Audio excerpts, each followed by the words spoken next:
Good morning Pilipinas, nagbabalik po ang Panahon TV.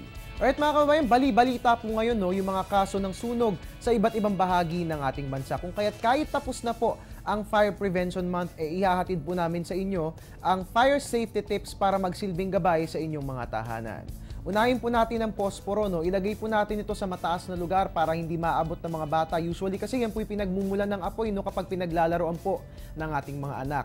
Source din po ng apoy ang kalan, kung kaya't after cooking, patayin po natin ito at tanggalin po natin yung mga kaldero at kawaling nakapatong dito. Kapag naman po hindi ginagamit yung mga appliances po natin, let's say kunyari yung electric fan, hindi po natin gagamitin, tanggalin po natin ito sa saksakan para hindi ito mag-overheat. Tapos silipin din po natin yung mga LPG tanks kung may tagas pa ang mga ito. Kasi usually kapag may leaks yan po yung pinagmumulan din ng apoy. Tapos kung magsisindi naman po tayo ng kandila, ilayo po natin ito sa mga bagay na madaling masunog, gaya ng kurtina at kahoy. Tapos patayin din po natin ito agad pagkatapos gamitin.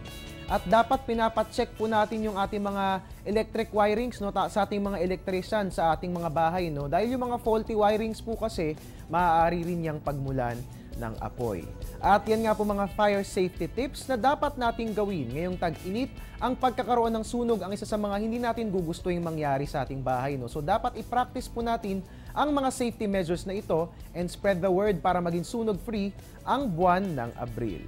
At mga kababayan, sa ating pagbabalik, marami pa po kaming ihahatid na balita at impormasyon, kung kaya't huwag po kayong aalis, magbabalik po ang Panahon TV.